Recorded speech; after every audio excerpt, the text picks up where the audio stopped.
they really never gave up on me.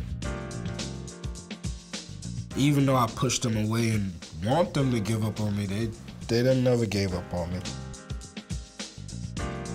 They're like that annoying fly that never goes away. They'll find you, and if they don't find you, they'll call you. If they can't get your number, they'll get it from one of your friends that they know you hang out with or associate with often. They'll ask. I was dodging them, basically. And they came again, and again, and again, and again. I think he put a GPS inside one of my drinks one day, and I swallowed it. Like, I've been at a trap house smoking mad weed, and he pop up at the door. Yo, is Tyleek there? Why are you coming to the drug house looking for me? Stop, no. If you stop coming and, stop trying to do something good with yourself, then, they're not gonna give up to you. They're gonna keep coming and encouraging you to be a better person. Once they grab onto you, they don't let go. Even when they grab onto me, they don't let go. They were very tenacious at finding people that they could work with. That's an understatement. They are relentless and persistent, but in a good way. Persistent. That's the one word, persistent. My dad isn't here, my brother isn't here, my little brother isn't here. Some of my best friends now might be here, but Roka's gonna be here. Yes, we are all those things. We are relentless, annoying, persistent. Really, we are a pain in the ass. But these young people know, and we know, this is the only way to reach them. People are afraid of them. They are in gangs, on drugs, in and out of jail, and every criminal justice system and every politician blames them for causing the most harm to themselves, their families, and our communities. And tragically, this can be true. Whether we understand it or not, whether we like it or not, something has gone terribly wrong for so many young people in our country. In Chicago and Baltimore, in New York and New Orleans, so many of them believe that violence is the only way of life, that shooting people gains respect, that guns are normal, and that dying young is just what happens. For these young people, 29 years ago and a day, we began Roka. We started in a small city near Boston, Chelsea, Massachusetts. But this is not just a story about reaching them. This is about fundamentally changing ourselves. It is about learning what it takes to be worthy of working with them. It is about sticking with the ones who want nothing to do with us, being clear that relapse is part of change, and using data. In the beginning, we had a lot of fun. We did outreach and organizing, leadership development, programs and events, and I hope we did more good than bad. But like most organizations, we had no idea. At one point, we knew hundreds of gang members, and they would come to Roka and go to classes and sit in circles and feel really good about themselves. And then they would go home, deal drugs, and shoot people. This was not the point. We knew we needed a big-time change. So we brought the organization to a halt. We did research. We looked at our failures. We focused on what we did well, and we were painfully honest.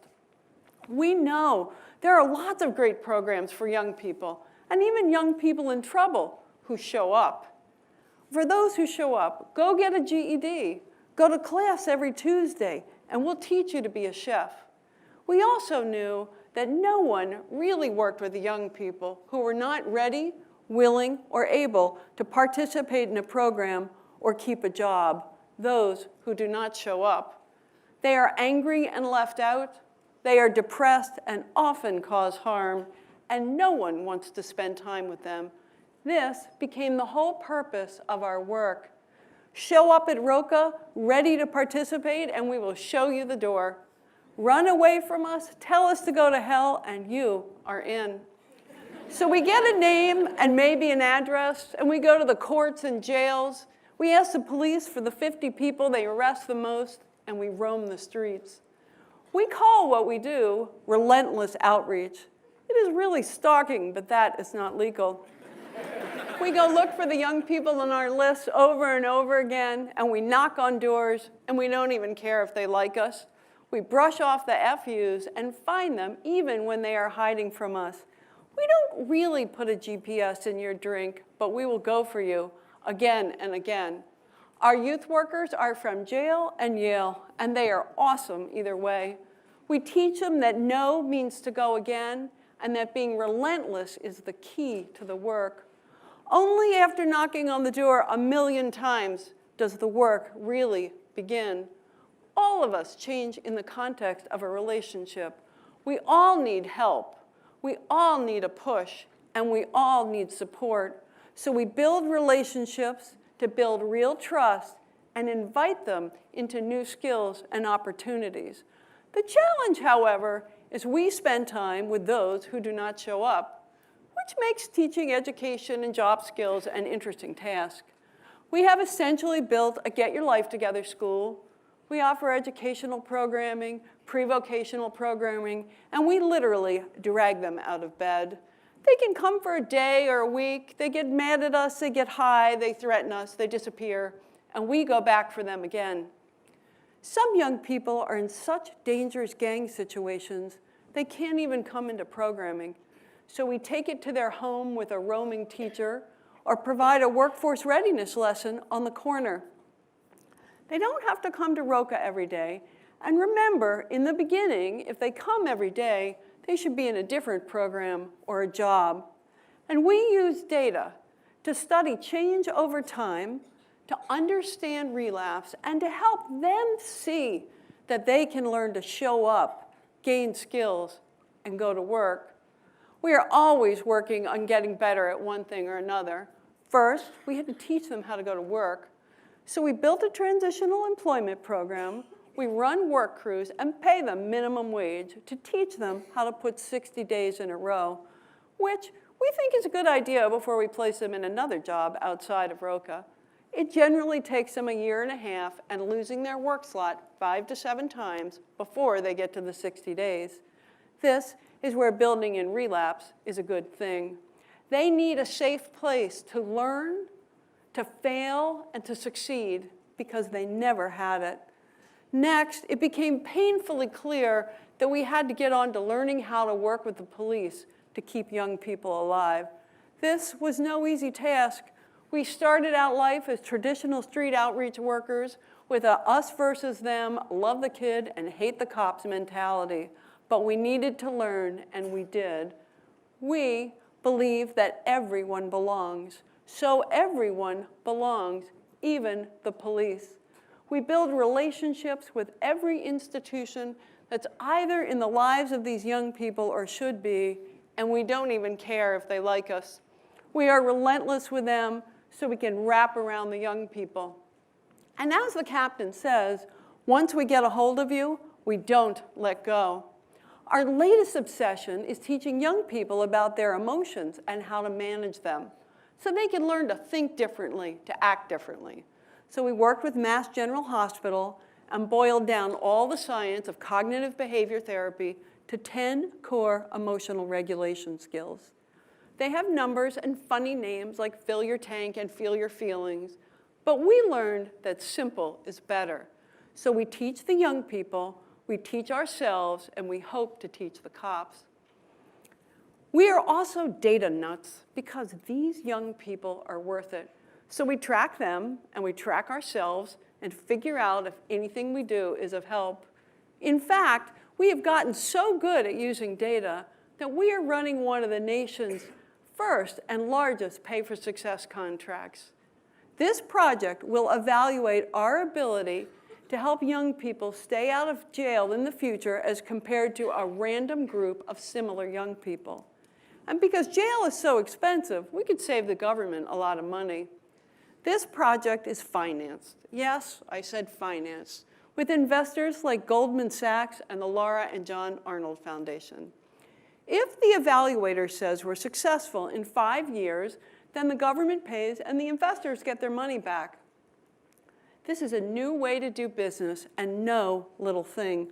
We will serve over 1,000 young men and potentially save the government millions.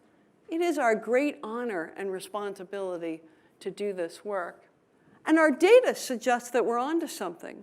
When Harvard dug into our numbers, it showed that the young people at Roca reduced recidivism by 35% over 3 years as compared to a similar group, and is on track for a 65% reduction over 5 years. These young people can change. And our data is not just data. Our numbers are real people. Last fall, one of our youth workers received a call from Joe, who he had been chasing in the streets and in and out of prison for 2 years. Joe called to tell him, hey, this Roca thing really works.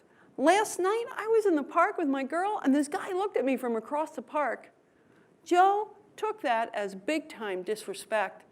He called his friend and asked his friend to bring him his backpack, his mask, and a gun.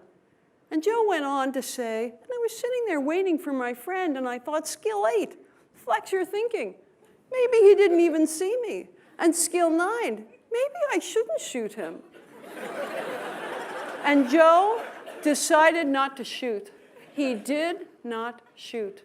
That one moment was worth all the years of relentless outreach, every change we've had to make, every painful moment, and every difficult discussion with young people, our partners, and ourselves. When I look back at the past 30 years and forward to the next 10 and beyond, I know that change is possible. But first, we have to change ourselves so we can help the young people change, and they can change. We have to stop pretending that it's okay that so many young men of color are murdered. We have to stop pretending that jail is the solution. We have to stop getting in each other's way as institutions and programs and start using data and do things that matter. And we better be relentless and drive each other crazy until we get it right. Because every young person, no matter how angry, is worth it. They are our children. Thank you.